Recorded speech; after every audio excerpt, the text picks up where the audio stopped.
Nesse vídeo nós vamos falar de uma outra glândula anexa ao nosso sistema digestório, que é o fígado. Quando a gente fala do fígado, nós estamos falando primeiramente do maior tecido glandular dentro do nosso corpo, a menos que nós estejamos considerando o tecido adiposo como tecido glandular, mas aí é uma outra história, um tecido organizado como tecido glandular, nós vamos encontrar o fígado, que já classicamente é reconhecido com nesta categoria. Um ponto importante é o seguinte: o fígado vai fazer a recepção do sangue que vem do nosso sistema digestório como um todo, seja do estômago, dos intestinos, delgado, grosso, pâncreas, baço. Então, todas essas vísceras que estão alojadas próximas ao fígado dentro da nossa cavidade abdominal vão enviar o seu sangue venoso para o fígado e depois é que o fígado vai enviar esse sangue para a veia cava inferior. Isso daqui é muito importante. Por quê? Porque, de uma maneira geral, o que a gente pode dizer é que o fígado funciona como um grande almoxarifado do nosso corpo. Então, ele recebe produtos que são absorvidos no intestino, nutrientes, transforma alguns, armazena outros, libera outros para circulação sistêmica, produz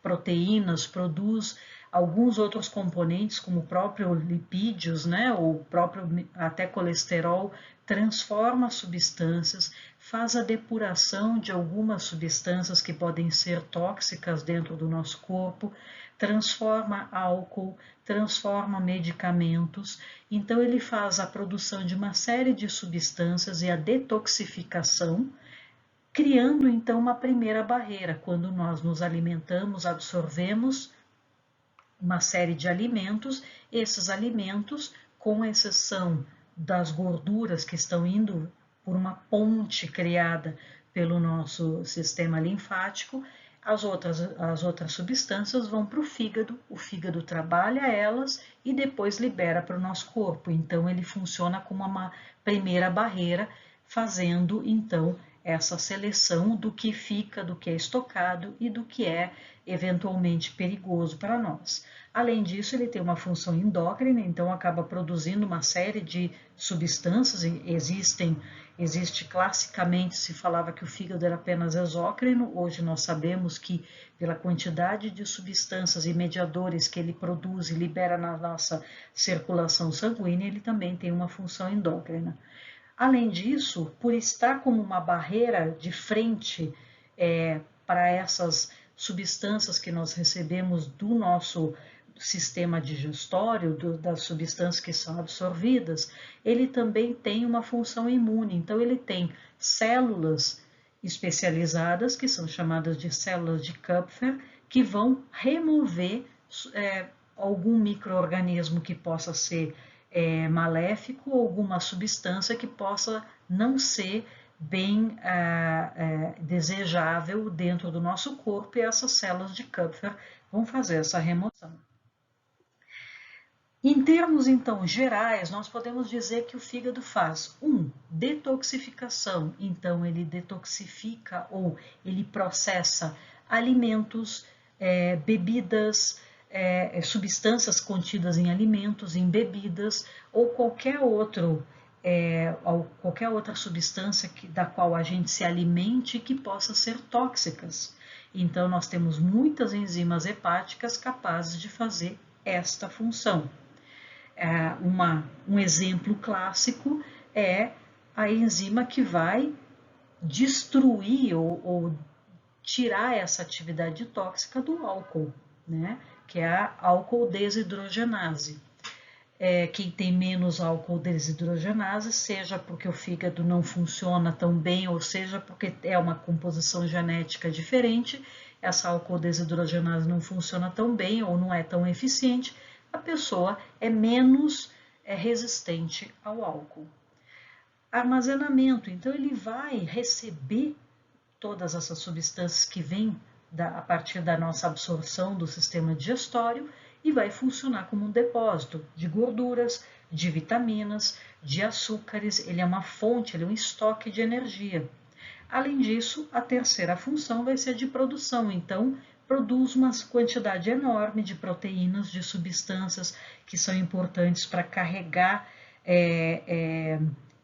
substâncias dentro do nosso sangue, substâncias que vão se acoplar a gorduras dentro do nosso sangue para que elas possam circular num ambiente hidrofílico, né, num ambiente em água, e elas, mesmo elas tendo essa composição hidrofóbica, porque gordura é hidrofóbica, ela não se mistura facilmente com água. Então, existem algumas proteínas que o fígado produz que fazem essas ações. Além disso, produz a bile, que é fundamental para a nossa digestão, e o próprio colesterol, que nós vamos incorporar em todas as nossas células do corpo. Se a gente pensar de uma maneira geral, vendo aqueles conceitos de anatomia de superfície, nós podemos dividir a nossa cavidade abdominal, seja naquela condição de 4 quadrantes ou usando aquelas linhas e dividi-la em 9 partes. Então, quando nós usamos a ideia dos 4 quadrantes, o fígado vai se apresentar, a menos que exista uma variação anatômica de situs inverso, ou exista alguma doença específica que mude a posição natural do fígado, ele vai se apresentar no quadrante superior direito e uma pequena parte dele no quadrante superior esquerdo.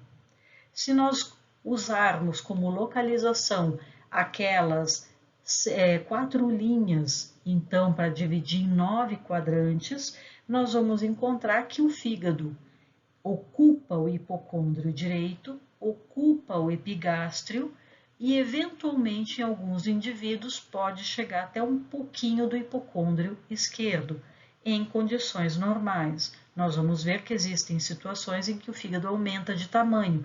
Aumentando de tamanho, ele pode chegar a ser palpado na região lombar direita, ocupando completamente o hipogástrio e ocupando parcialmente também o hipocôndrio esquerdo. Então, se o fígado é maior que o que se espera, ele vai ser palpado em outras regiões.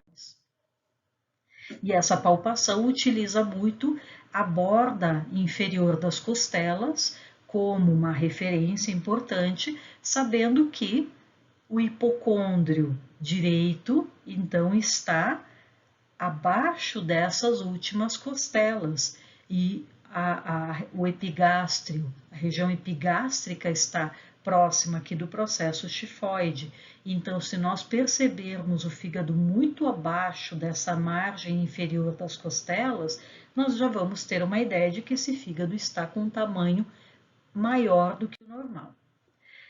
Bom, se nós removermos a pele, a musculatura, tirarmos as costelas e abrirmos então a cavidade abdominal de maneira a ver completamente essa face anterior do fígado, nós veremos então que ele está por baixo aqui do músculo diafragma, mas lembrem-se que aqui ainda havia músculo diafragma fechando anteriormente, né, acompanhando as costelas.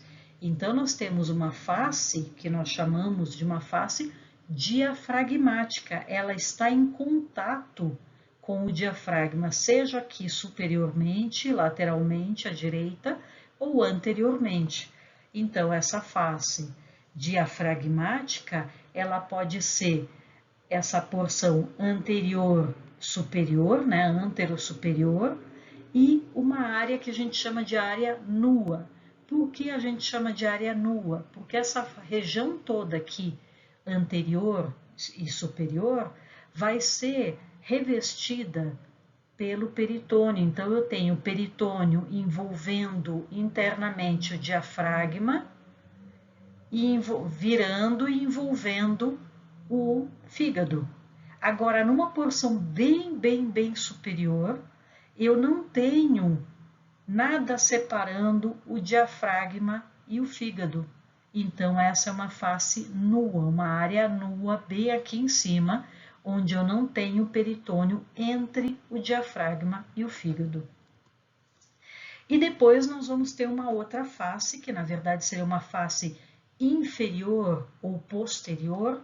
Alguns autores vão chamar de infero-posterior, de posterior ou de inferior. Ou também nós podemos chamar de face visceral. Por quê? Porque ela se relaciona não com o diafragma, aqui pela frente, mas posteriormente se relaciona com várias outras estruturas, outros órgãos que estão aqui dentro da cavidade abdominal. Então, nós chamamos de face visceral. Essa face visceral também é envolvida pelo peritônio e nós vamos encontrar então uma região mais posterior e inferior, né? Então, ela é toda posterior e inferior, ela é toda envolvida pelo peritônio. O que vai acontecer? Se nós pegarmos numa situação de olharmos uma cirurgia, um processo cirúrgico, que envolve uma cirurgia de fígado, nós vamos ver que são cirurgias onde a abertura, a laparotomia, muitas vezes é muito ampla. É claro que hoje, com a modernização das cirurgias, utilizando aquelas câmeras e utilizando aquelas fibras ópticas, se consegue fazer ações minimamente invasivas. Mas quando elas precisam ser de campo aberto, se verifica que a abertura é muito ampla. Aqui está o umbigo e aqui é uma abertura abaixo da margem das costelas inferiores aqui, ó. Aqui e aqui.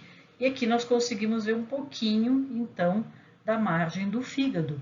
Então, nós vemos aqui uma grande bolsa de peritônio contendo gordura. Nós vamos falar disso quando nós formos discutir as dobraduras do peritônio. E aqui a gente vê um pouquinho do fígado. Se nós levantarmos essa região, então levantarmos essa porção aqui superior, nós conseguiremos ver aqui a vesícula biliar bem grande e aqui parte do fígado. Numa projeção maior ainda, levantando mais ainda, então, o diafragma aqui com as costelas, expondo mais ainda, se consegue verificar toda essa face anterior ou essa face diafragmática, né, do fígado, que está então em contato com o músculo diafragma. Claro que uma cirurgia dessas é uma cirurgia extensa e leva a cicatrizes extensas. Dependendo da situação, ela ainda é necessária. Bom, vamos olhar agora o fígado. O fígado foi removido e nós vamos ver que, de uma maneira geral, ele se apresenta com esse formato. Ele é maior do seu lado direito e menor no seu lado esquerdo. Essa aqui é uma vista diafragmática, uma vista anterior do fígado. Ela fica por trás, então, daquele músculo diafragma e das costelas. Nós vamos ver que ela apresenta esse aspecto brilhoso, e esse aspecto brilhoso é dado pelo peritônio que está revestindo esse fígado. Nós vamos ver que existe um ponto onde existe a reflexão desse peritônio. Então, o peritônio vem pela direita, vem pela esquerda, eles se encontram, se levantam e se projetam agora para a cavidade, para a parede abdominal aqui anteriormente. Então, eles se encontram desses dois lados, se refletem e vão agora se espalhar para a nossa parede abdominal, que estaria aqui na frente. Quando eles se encontram, eles fazem uma região mais espessada. E essa região mais espessada do peritônio é chamada de ligamento. No caso, ligamento falciforme. Então, o ligamento falciforme se apresenta nessa porção mais anterior, nessa porção anterior do fígado, ligado ao diafragma, porque ele se liga anterior para a parede anterior do abdômen. E aqui para baixo a gente consegue ver que existe ainda uma projeção desse peritônio, mas envolvendo alguma outra estrutura. E essa outra estrutura, então, envolvida pelo peritônio, vai formar o que a gente chama de ligamento redondo. Ligamento redondo do fígado é um remanescente da nossa vida fetal, representando então o momento em que a veia umbilical chegava no nosso fígado. Então ela vinha do umbigo até o nosso fígado. Se nós olharmos no indivíduo adulto e conseguirmos abrir a partir do umbigo, nós vamos ver esse ligamento redondo se projetando para cima em direção aqui ao fígado, exatamente como faria a nossa veia umbilical. Se eu olhar ainda esse fígado numa vista anterior, eu vou ver que, então, esse peritônio que dá esse aspecto brilhoso, ele também vai se refletir aqui em cima, unindo o fígado ao músculo diafragma, e esse ligamento agora vai ser chamado de ligamento coronário. Não tem nada a ver com as artérias coronárias, mas é porque ele também forma um aspecto de coroa sobre o fígado. Por isso que, como ele tem esse formato de coroa, ele recebe o nome de ligamento coronário. Aqui de novo o ligamento falciforme e o ligamento redondo. Nós vemos um pouquinho da vesícula biliar aparecendo aqui nessa margem anterior e inferior do fígado. Quando nós olhamos aqui anteriormente, nós conseguimos perceber o lobo direito grande e o lobo esquerdo menor. Eles são separados um do outro pelo ligamento falciforme. Se eu olhar agora numa vista posterior, ou seja, eu peguei aquele fígado que eu estou vendo nessa posição, eu levanto ele, então a vesícula biliar que estava lá embaixo, agora está aqui em cima porque ela foi levantada, o fígado foi rebatido, eu aqui ainda vejo o lobo direito, ainda vejo o lobo esquerdo, mas agora aquele ligamento redondo, eu vejo que ele se continua num tecido aqui fibroso, e se continua nesse tecido que eu vou chamar de ligamento venoso. Daqui a pouco eu vou explicar o que é isso. Vejo também que está passando por trás do fígado aqui a veia cava inferior. Um outro elemento interessante que eu consigo ver é a presença da veia porta, que é aquela veia que eu comentei que leva então o sangue a partir dos intestinos, do estômago, do pâncreas, do baço, para o fígado. Agora, esses ligamentos redondo e venoso, eles surgem de onde? Quando a gente fala então da nossa vida fetal, nós temos que pensar que existe uma relação íntima entre o feto e a mãe através da placenta. Então, como que esse feto e a mãe se comunicam e como que a mãe alimenta e leva oxigênio para esse feto que está desenvolvendo dentro dessa cavidade uterina? Através, então, do umbigo, do ligamento, do cordão umbilical, e nós vamos ver que existem as artérias umbilicais, são duas artérias umbilicais que chegam na placenta levando sangue com pouco oxigênio e poucos nutrientes. Esse sangue é turbinado pela placenta e ele retorna então para o feto pela veia umbilical. Mas uma veia trazendo sangue rico em oxigênio, a artéria levando sangue pobre em oxigênio. Sim, porque o conceito de artéria e de veia é sempre veia chega ao coração, artéria sai do coração. Então, são artérias aqui com baixa concentração de oxigênio, essa situação é um caso à parte, é uma outra história, e aqui é uma veia com alta concentração de oxigênio. Então, o que vai acontecer é que essa veia umbilical passa da cicatriz umbilical, da futura cicatriz umbilical, chega até o fígado para levar exatamente aquele sangue rico em oxigênio, nutrientes e hormônios da mãe. Então, aqui nós temos a origem do ligamento redondo e uma conexão, e como que ele chega no fígado? Pela veia porta, e uma conexão para fazer uma ponte e roubar um pouquinho de sangue rico em nutrientes e oxigênio para o resto do feto que está em desenvolvimento, passa aqui por um ligamento, por um ducto venoso, que quando a gente nasce, ele se fecha, se cicatriza, fica um tecido fibroso e aí vai originar o ligamento venoso. Não é mais um ducto, não é mais uma veia, mas é o ligamento originado a partir de uma veia que se fechou. Então, retornando aqui, nós temos, numa vista anterior, o lobo direito e o lobo esquerdo do fígado. E quando nós, de novo, levantamos esse fígado, nós vemos o lobo direito e o lobo esquerdo, só que agora nós vemos dois aspectos interessantes. Entre o lobo esquerdo e o lobo direito, existe a presença da vesícula biliar, a presença da veia cava inferior, a presença daquele ligamento redondo chegando e do ligamento venoso. Isso permite que a gente passe a identificar um outro lobo que a gente chama de lobo quadrado e o outro lobo que se chama de lobo caudado. Esse lobo caudado, ele é um pouquinho mais posterior e é uma maneira que a gente pode também usar para memorizar que o mais posterior é o caudado.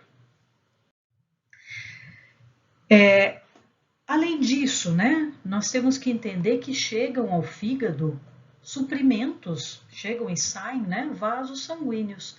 Então, a gente já tinha visto a presença da veia cava inferior.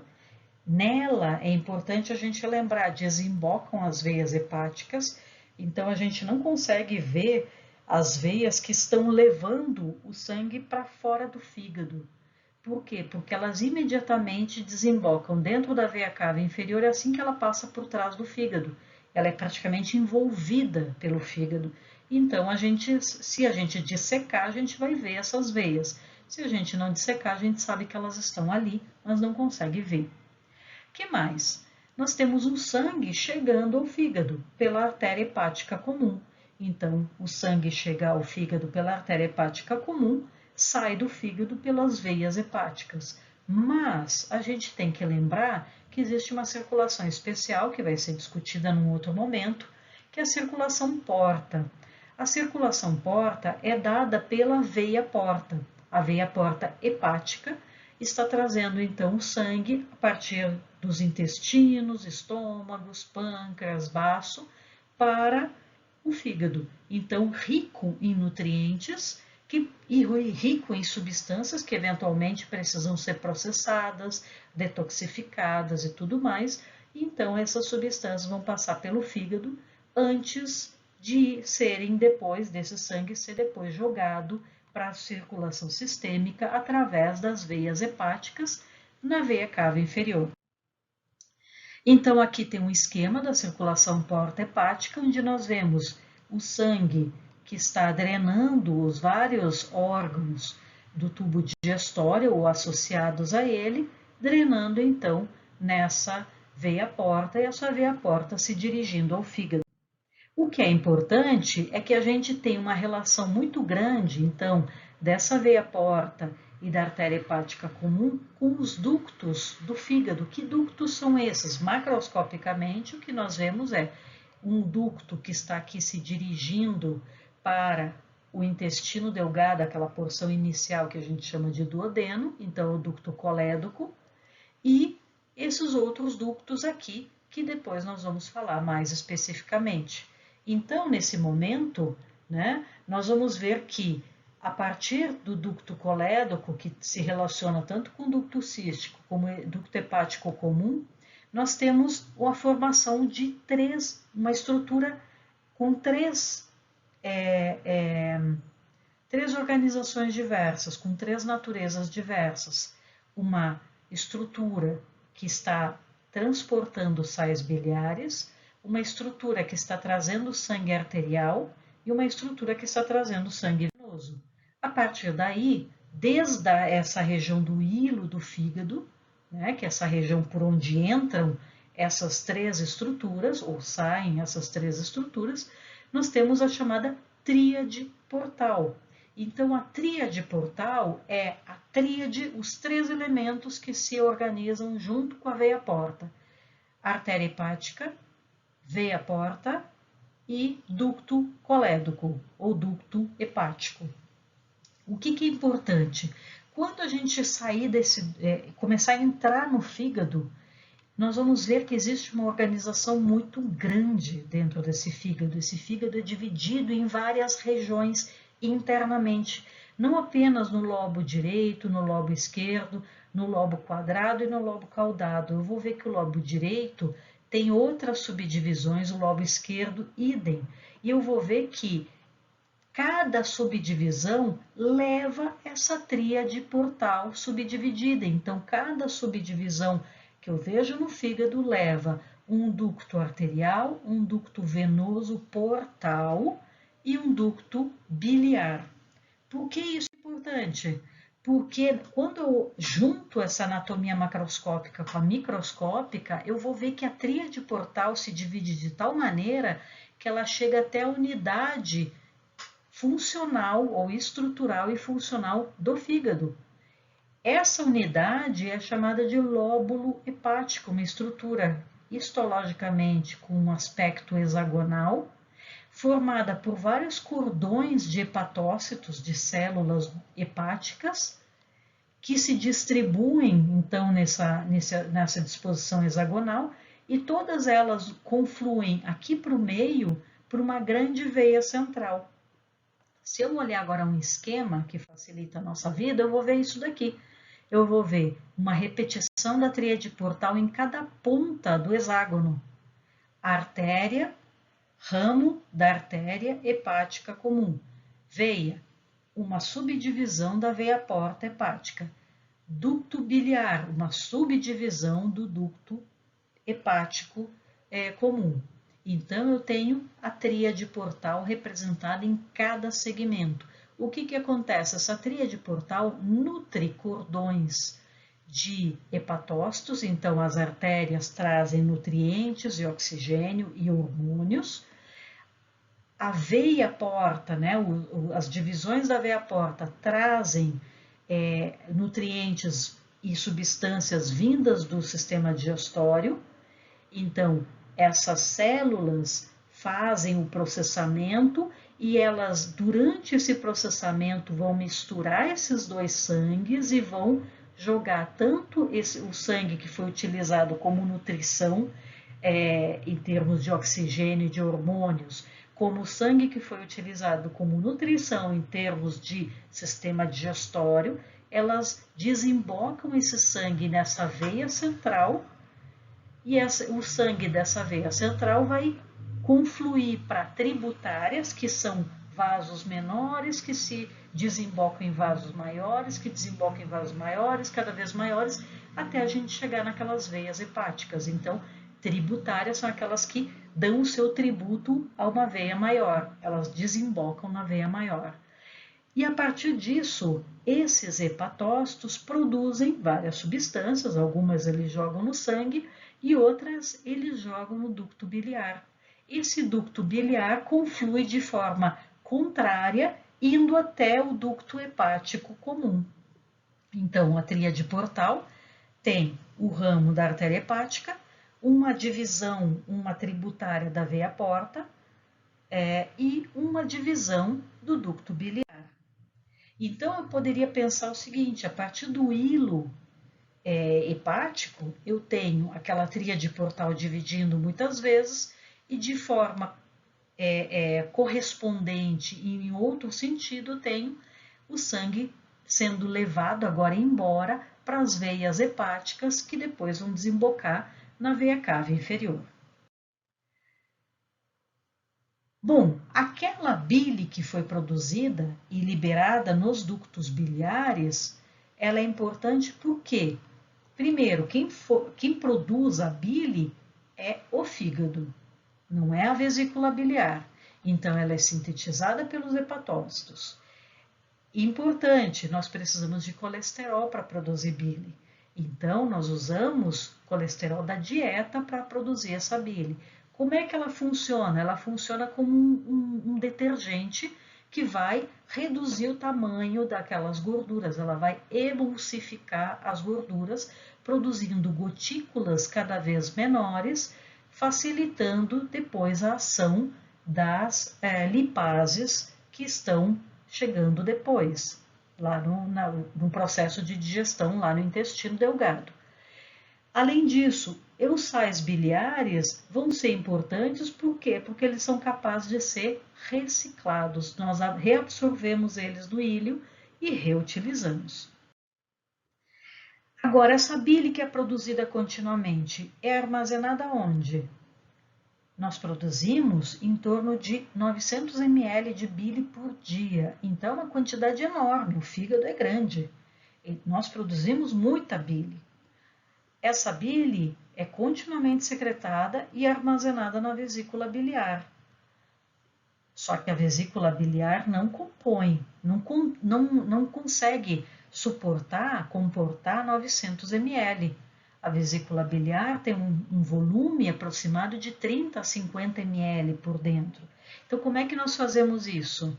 Nós reabsorvemos água. Então, por meio do ducto hepático comum, essa bile chega na vesícula biliar, ducto hepático comum, ducto cístico, chega na vesícula biliar. A vesícula biliar tem uma propriedade, ela reabsorve água. Reabsorvendo água, ela consegue concentrar cada vez mais essa bile. No momento da nossa alimentação em que nós temos o estímulo, porque tem a produção não tem passagem de gordura pelo nosso duodeno, nós temos o estímulo, essa vesícula biliar se contrai, despeja o seu conteúdo no duodeno e agora a gente vai ter emulsificação das gorduras. Então, a partir desse momento, ela volta a receber, ela segue continuamente, mas ela passa a receber a bile nova, passa a concentrar novamente essa bile. Então, imaginem que todos aqueles ductos biliares menores até os maiores vão formar o ducto hepático direito, o ducto hepático esquerdo, que vão se unir no ducto hepático comum. Esse ducto hepático comum, ele se une com o ducto colédoco, que é quem desemboca a bile lá no nosso duodeno, e ele também se une ao ducto cístico por causa da vesícula biliar, que é como se fosse um cisto, como se fosse uma pequena vesícula. Então, cístico vem de vesícula. Por isso, nós, na verdade, temos 3 ductos: o ducto hepático comum, o ducto cístico e o ducto colédoco.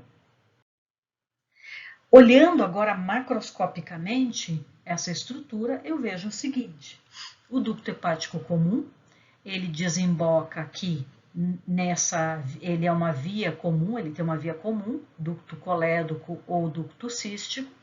O ducto cístico tem esse formato de espiral, que é exatamente uma forma de evitar que a bile saia quando não é necessário.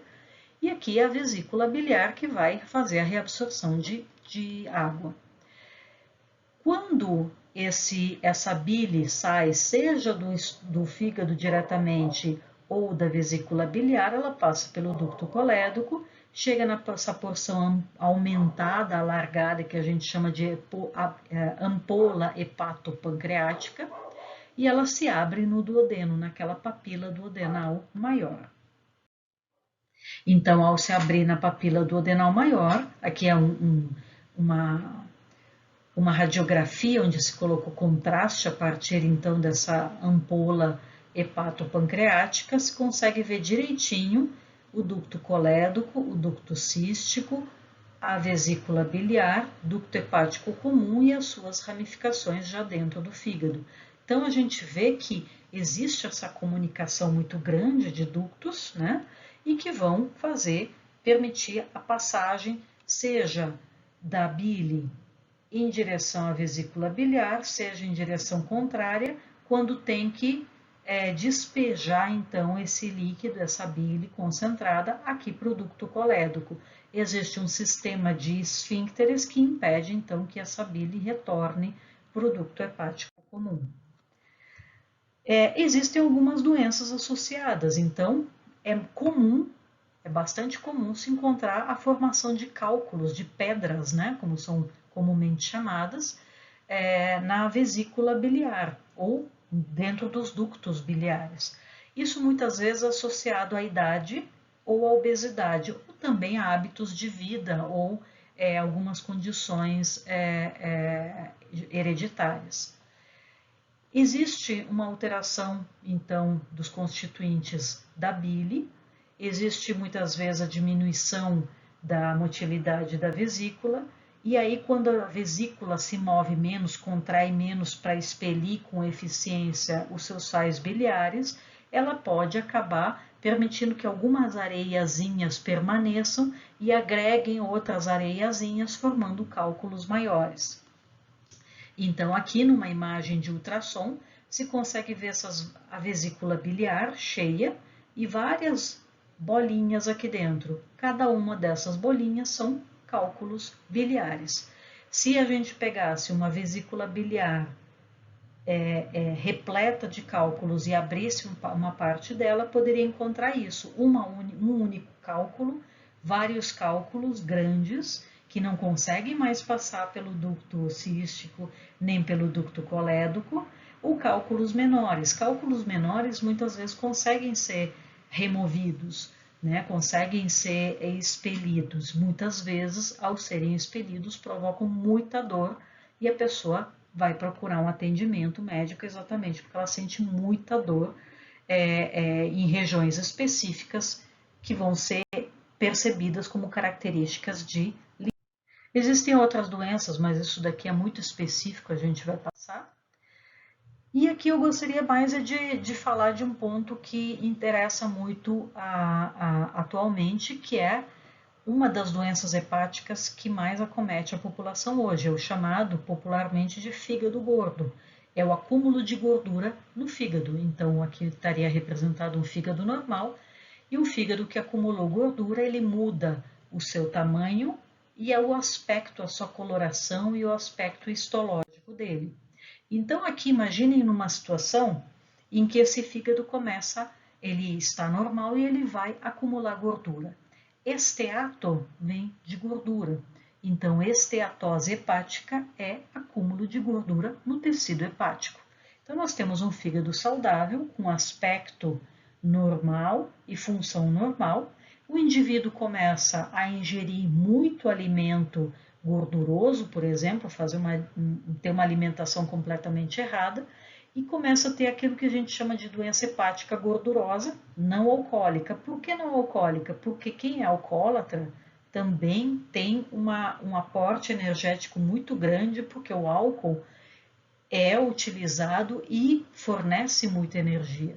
Então, o alcoólatra também pode ter a doença hepática gordurosa inicialmente, mas é alcoólica, então é associada a algumas outras coisas. Quando ela é apenas alimentar, ela vai ser designada então como doença hepática gordurosa não alcoólica. Essa doença hepática gordurosa pode ser percebida no ultrassom, por exemplo, porque a densidade desse tecido começa a aumentar por conta do acúmulo de gordura.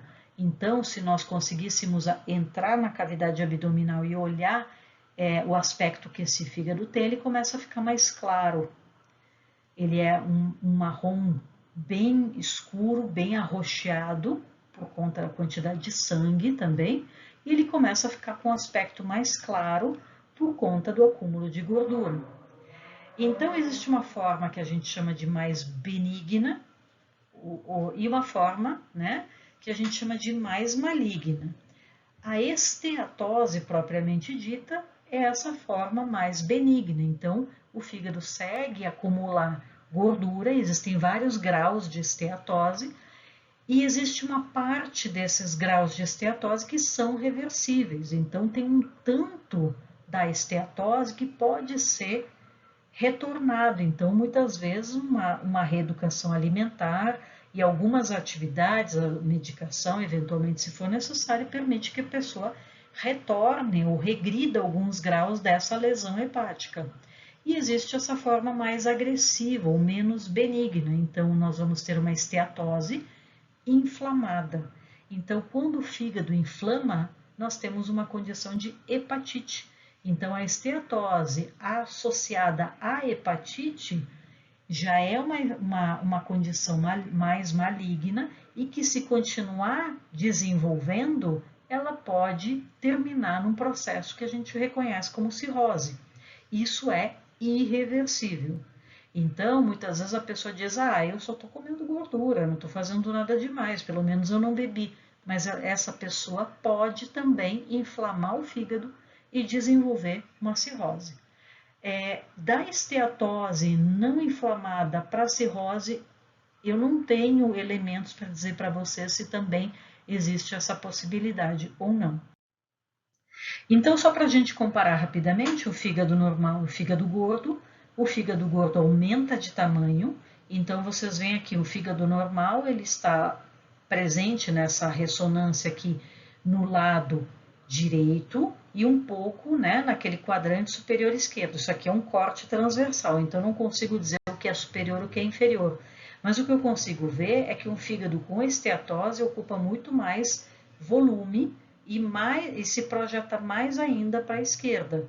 Então ele aumenta de tamanho, ocupa mais espaço e começa inclusive a alterar o funcionamento eventualmente de outras vísceras. Então aqui um fígado com seu normal, com aspecto liso, normal e a coloração normal. Então aqui está o fígado normal e quando ele começa a aumentar a quantidade de gordura, ele aumenta de tamanho e ele vai ficando com esse aspecto esbranquiçado. Quando nós temos um processo irreversível de perda de hepatócitos e formação de cicatrizes dentro do fígado, nós vemos esse aspecto. Ou seja, esse aspecto nos mostra que todos esses pontos aqui de cicatriz são pontos onde nós não temos mais hepatócitos. E essas pessoas começam a se tornar candidatas a transplante de fígado. Então, numa laparoscopia, ou seja, abrindo, fazendo furinhos e colocando uma microcâmera dentro da cavidade abdominal, aqui nós temos o diafragma, aqui o fígado, o lobo direito, o lobo esquerdo, aqui um pouquinho daquele ligamento falciforme que foi cortado. Então, nós temos o aspecto normal. Em nos indivíduos com esteatose, pode-se começar a apresentar em momentos mais avançados lesões na própria superfície do fígado, porque começa a perder hepatócito. Essas lesões se tornam cada vez mais intensas, fazendo com que aquele aspecto liso do fígado comece a ficar mais rugoso, até uma situação extrema, onde nós temos uma cirrose instaurada.